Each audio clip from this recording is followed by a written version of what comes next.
Dark and Dastardly.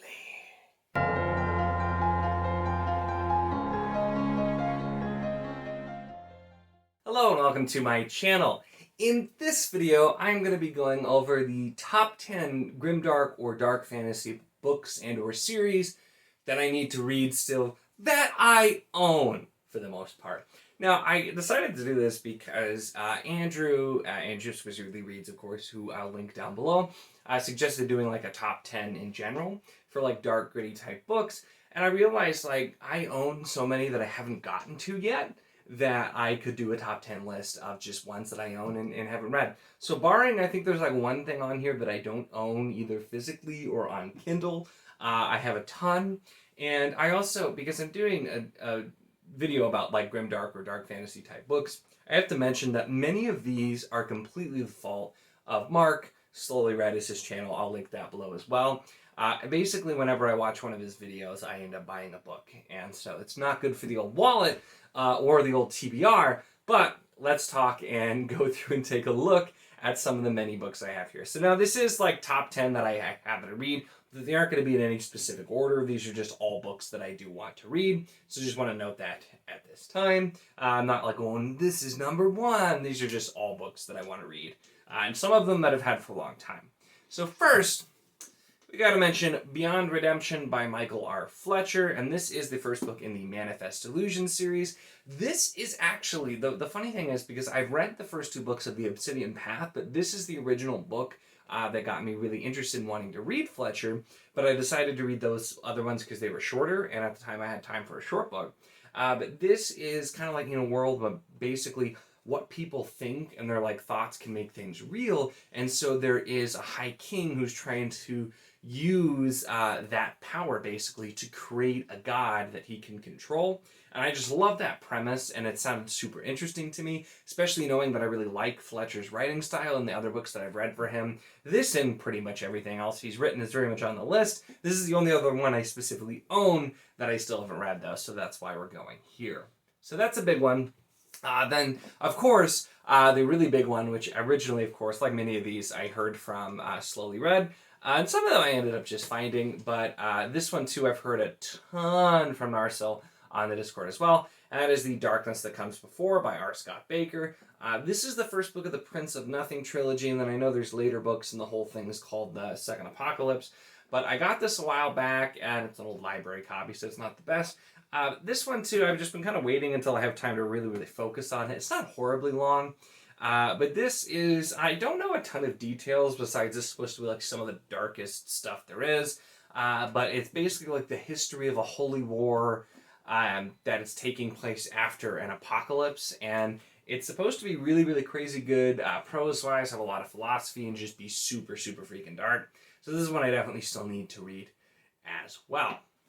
So next up, we have The Traitor God by Cameron Johnston.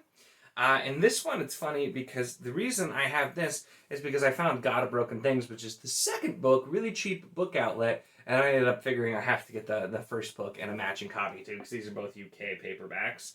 And so this is a series called The Age of Tyranny, and it's supposed to be like, so a magician returns home to avenge his brother. Apparently his brother was killed because he knew too many secrets or something like that. So kind of a fairly normal premise, but it sounds like there's going to be a lot of like earth-shattering things revealed. Also supposed to be pretty dark as well, advertised as grimdark.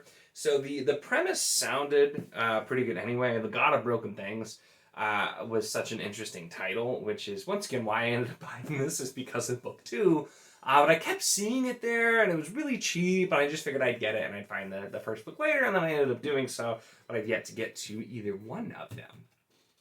Next up, another series that I have the first 2 books in and yet have not read, Priest of Bones and Priest of Lies, and this is the War for the Rose Throne series by Peter McLean. And this is one where like a priest who's like some sort of war priest returns home, and like his criminal organization's been overrun, so I think he's like trying to basically take back over his criminal enterprise. So it sounds like something pretty different. still within the fantasy realm, but kind of got more like the mob type or mafia type thing, I'm guessing. I've already heard there. These are also ones that I heard good things from Slowly Read on, and so we're on the list. I think I got both of these on Book Outlet too, so that's something when I find multiple books in a series that are really cheap, I like to buy them, because that way if I enjoy them, I already have the next book, and usually it works out pretty well, not always, but so these are some other interesting ones I have. Now we gotta go to the big one, because I started reading this series, and then I slowed down and stopped after reading the first book, and then I later jumped in because you're gonna keep hearing me mention Slowly Read was doing a read-along for it, and so I jumped in and I read books 2 and 3, and then I dropped back out and stopped doing it, and that is The Black Company. So I read the first omnibus. These are the next 3 omnibuses of The Black Company by Glenn Cook, which is Books of the South, The Return of Black Company, and The Many Deaths of Black Company. So I enjoyed, the first book was super weird, but something that I really liked. And the second book completely changed up some of what it was doing, and so I still really liked parts of it, but it's so strange, and book 3 kind of kept that going with being very strange overall. And each one does something pretty different, so I honestly don't know what to expect. But the writing is very good, and it's been a series that's really interesting. It just overall, you never really know what you're going to get. Most of it's following the same person from their POV, but then randomly you'll switch to see some other people as well. So you do get some changes from first person and from third person. You're following just these soldiers and other people, and then it's just, you never know what you're going to get. And so I've been really curious. I've heard a lot of people talk. I know there's some mixed reviews on some of the later books, but I got all of them thinking I was going to participate in the whole read-along and ended up not finishing the read-along. So I definitely need to finish them at some point, and I definitely intend to. It's just probably going to take me a bit. That's definitely one that'll take me probably longer than some of these others. The next up is a trilogy that I've been meaning to read for a long time. And I've had The Emperor's Blades by Brian Staveley for quite some time. I originally got the book, and I don't remember where I picked it up, but I had it for a long time because I'd heard good things about it. And then I ended up winning on a channel giveaway the whole trilogy. So I have Providence of Fire, Last Mortal Bond, all 3 of these books. This is the Unhewn Throne trilogy by Brian Staveley. And this one, too, is like the premise of the first book, at least, is basically this, like, the Emperor is killed, and then the Emperor's children are trying to, like, restore order and, like, take power and that sort of thing. And it's following, I think, 3 different children. Sounded really interesting. One I'd had, and now I have all 3, so, like, I really, really need to read it now because I have the whole darn trilogy. And it's just one I haven't gotten to so far, but I really wanted to read by the end of the year since I won the trilogy, and I got it from Yolene Reads, I believe. I'll link that channel below as well, who really, really enjoyed this series. And so it's another one I really need to get to, which I find myself saying a lot, but you know, that's why that's the theme of this video in general. So next up on the list is Aching God by Mike Shell, which is the first book of the Iconoclasts. This one I do have on Kindle. I don't have a physical copy at this time, but this one was specifically because Andrew read and highly, highly recommended this and the series in general. So it's like a retired treasure hunter who's plagued by nightmares is called back into his old life. And I know there's a lot of like nightmare sequences all throughout. And it sounded interesting and dark and just had a cool premise. And plus the name, The Aching God, is pretty awesome as well. So it was something I was definitely interested in after hearing him talk about it a ton. Andrew, of course, if he enjoys a book, it automatically goes on the list. And so that one I ended up getting on Kindle because I wanted to get that one a shot, and I haven't gotten to it yet either. Don't kill me, Andrew. I know you want me to read it. He even just did a read-along reread, and I didn't join in that either, and that would have been the perfect excuse to read these books. But I will get to it, I swear. Next up, the other one that I have on Kindle is Kings of Paradise, and this is the first book in the Ashen Sand. I think that's a trilogy too, by Richard Nell. And so this one has kind of an odd setup for a premise. It's a deformed genius, who's, I guess, has some sort of physical ailments, is plotting vengeance in the northern depths, and a wastrel prince in the sands of paradise, and only one can be king. So that one I'm describing mostly using part of the blurb from it, just because it doesn't make it super specific to tell me what it's going to be about. This is one I know a lot of people were reading a while back, and so I'd heard of, and I also got on Kindle, just because I'd heard good things about it. And so it's another one that's supposed to be really well written, and a good trilogy, so something I was definitely keeping my eyes out for. And then I just realized I actually skipped one on my list. The next one I have to mention is The Baker's Boy by J.V. Jones, which this is the first of the Book of Words. I also have A Man Betrayed. Now, I did replace this book. I'd had these two books for years. I got them at like a garage sale many years ago when I lived somewhere else, and I had them for forever. And then I ended up getting a new copy of The Baker's Boy because that copy was like falling apart that I'd got even when I got it, but they were like $1 each. So I'm like, oh, sure. And I assumed this was just some like run-of-the-mill, cheesy, old-school fantasy because it's called The Baker's Boy, and this is the cover. And so I absolutely was expecting that is what it would be.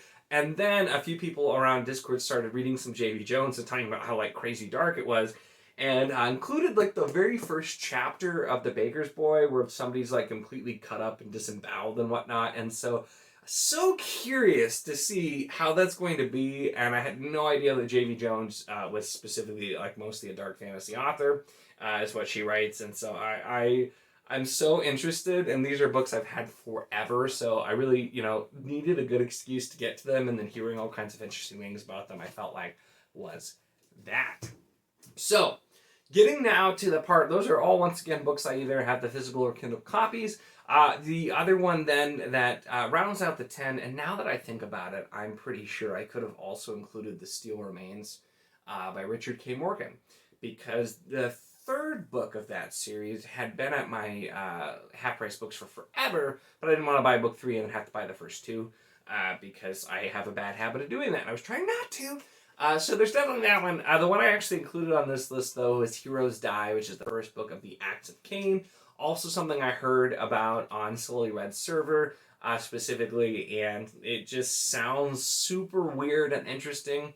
And it's by Matthew Woodring Stover.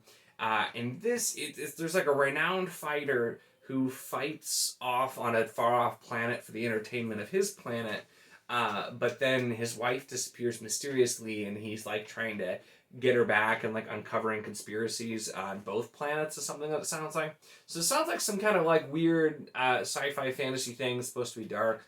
And it's called Heroes Die, so that's probably going to have some sort of trope subversion there. But it was one just that I'd heard about that was really interesting, and I don't have a copy yet, either physical or Kindle on that one, but it's still one that I definitely want to get to at some point. So those are the top 10 grimdark or dark fantasy books that I still need to read and own, except for Heroes Die and honorable mention The Steel Remains that I remembered while filming this, of books that I need to get to. So there are many more. Sadly, it was really easy to make this list because I have quite a few books in series that I need to get to. The Black Company being the only one on this list that I've actually started, because I read the first omnibus for that, but I have 3 more. So, I still got a lot to go. And a lot of these are also authors that I haven't read either, so definitely trying out new people besides Fletcher, who I really enjoyed the books that I read by him. But a lot of this is just new books, new authors, stuff that I have and I need to get to. It just reminds me why I need to really make an effort to get through my physical TBR a little bit more and stop buying so many darn books. But I've been good lately. I haven't bought a whole lot of books. But anyway, let me know your thoughts. If you've read any of these books, tell me even more. I'm sure there's a ton that I missed. There could be some I missed that I own or that I'm familiar with and want to read as well. Let me know if you've got any suggestions on other grimdark, dark fantasy type books that I should absolutely read, or your thoughts on any of these ones. And I can very easily be talked into adding books to my list and getting books. So I will be interested to check out anything that you happen to comment. Make sure to give the video a like if you enjoyed it, and check the link in the description for the Wizardly Duo Discord. We always have a ton of fun there. We do have a Grimdark Corner, is that channel for discussion of Grimdark and other things, and we have a bunch of different channels for other authors and everything as well. And of course, we chat all kinds of stuff all the time, so it's a lot of fun, and we would love to have you. And of course, if you'd like to see more of my content, make sure to subscribe.